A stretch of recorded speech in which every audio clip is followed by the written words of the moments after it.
கிறிஸ்துவுக்குள் அன்பான கர்த்தர் யாவரும் இயேசு கிறிஸ்து நாமத்தினாலே உங்களுடைய நல்வாழ்த்துக்களை தெரிவித்துக் கொள்கிறேன். 2026 ஆண்டு கர்த்தர் உங்கள் வீட்டை ஆசீர்வதிக்கப் போகிறார். எடுத்த வாசிங்கள் 1 நாளாகமும் 17:27 வாசிப்போம். இப்போதும் உமது அடியானின் வீடு என்றைக்கும் உமக்கு முன்பாக இருக்கும்படிக்கு அதை ஆசீர்வதித்தருளினீர்.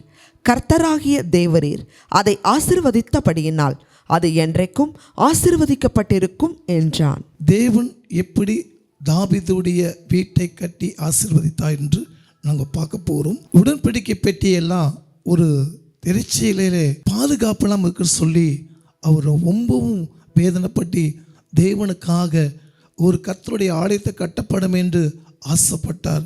என்ன நடந்தது பார்ப்போம். 1 நாளாகமும் 29 2-4 வசனங்களை வாசிப்போம். நான் என்னாலே இயன்ற மட்டும் என் தேவனுடைய ஆலயத்திற்கென்று பொன் வேலைக்கு பொன்னையும், வெள்ளி வேலைக்கு வெள்ளியையும், வெண்கல வேலைக்கு வெண்கலத்தையும், இரும்பு வேலைக்கு இரும்பையும், மரவேலைக்கு மரத்தையும், பதிக்கப்படத்தக்க காந்தியுள்ள கற்களையும், பலவருண கற்களையும், விலையேற பெற்ற சகலவித இரத்தினங்களையும், வெண்கற்பாலங்களையும், கோமேதக முதலிய கற்களையும் ஏராளமாக சவதரித்தேன். இன்னும் என் தேவனுடைய ஆலயத்தின் மேல் நான் வைத்திருக்கிற வாஞ்சையினால் பரிசுத்த ஆலயத்துக்காக நான் சவதரித்த அனைத்தையும் தவிர எனக்கு சொந்தமான பொன்னையும் வெள்ளியையும் என் தேவனுடைய ஆலயத்திற்கென்று கொடுக்கிறேன். அறைகளின் சுவர்களை மூடுவதற்காகவும் பொன் வேலைக்கு பொன்னும் வெள்ளி வேலைக்கு வெள்ளியையும் உண்டாயிருக்கிறதற்காகவும் கம்மாளர் செய்யும் வேலை அனைத்திற்காகவும் ஒப்பீரின் தங்கமாகிய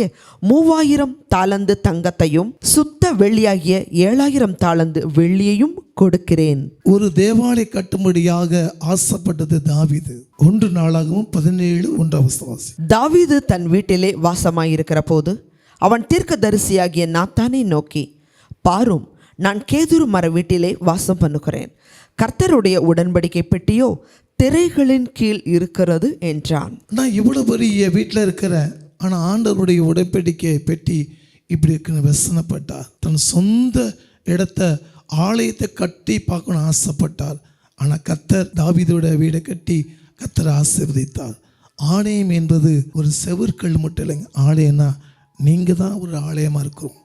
அந்த ஆலயத்தை நம்ம தீட்டுப்படுகிறோம். சாதாரண ஒரு ஆடு மேய்ச்சவனை இவ்வளோ பெரிய ஐஸ்வர்யத்தை கர்த்தர் கொடுத்தார்னா அவன் கொஞ்சத்தில் உண்மை உள்ளவனாக இருந்தான். ஆனாலும் அவருடைய முதல் ஆசை, ஏன் வீடு இவ்வளோ செழிவாக இருக்குது, ஆனால் கர்த்தருடைய உடன்படிக்கை பெட்டி கர்த்தருக்கு ஒரு ஆலயமில்லை சொல்லி வேதனைப்படும் போதுதான் கர்த்தரே அந்த வீடை தாவீது கட்டி கொடுக்கிறார். எடுத்து வாசிங்கள் 1 கொரிந்தியர் 3:17 வாசிப்போம். ஒருவன் தேவனுடைய ஆலயத்தை கெடுத்தால் அவனை தேவன் கெடுப்பார்.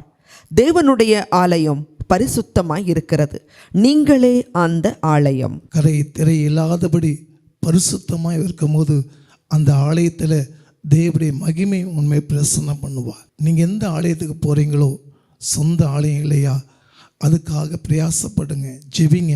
கர்த்தர் உன் வீட்டை இந்த 2026 ஆண்டு உன் குடும்பத்தை தாவீதுக்கு கர்த்தர் எப்படி தன்னுடைய ஆசை இருந்துச்சோ, எனக்கு கர்த்தருக்கு தேவாலய கட்டணும் ஆசைப்பட்டது போல அவர் ஆலயத்துக்கு ஆசைப்பட்டு கட்டி கொடுத்தார். அதே போல் உங்களையும் இந்த புதிய ஆண்டிலே கர்த்தர் உன் வீட்டை ஆசீர்வதித்து மேன்மைப்படுத்துவார். கண்களை மூடி நம்ம ஜெபிப்போம். அன்பு பரலோக பிதாவே, இந்த புதிய ஆண்டுக்குள்ள பிரவேசிக்கப்பட்ட பிள்ளைகளுக்காக 2020 கர்த்தர் உங்கள் வீட்டை ஆசீர்வதிக்க போகிறார். யாரெல்லாம் ஆலய காரியங்களை ஊழிய காரியங்களை செய்கிறார்களோ பிதாவானுக்கு செய்தால் பிதாவானை கனப்படுத்துவன் சொன்னபடியாக இன்றைக்கு அவங்க வீட்டுக்கு ரட்சிப்பு போல அந்த குடும்பத்தை நானும் என் வீட்டாரும் கர்த்தரே செய்யும்படியாக இந்த ஆசீர்வாதத்தை புதிய ஆண்டுக்கு பிரவேசித்து இவங்களை வாழ்த்தி ஆசீர்வதிக்கிறோம். இயேசுவின் நாமத்தில் நல்ல பிதாவே, ஆமென்.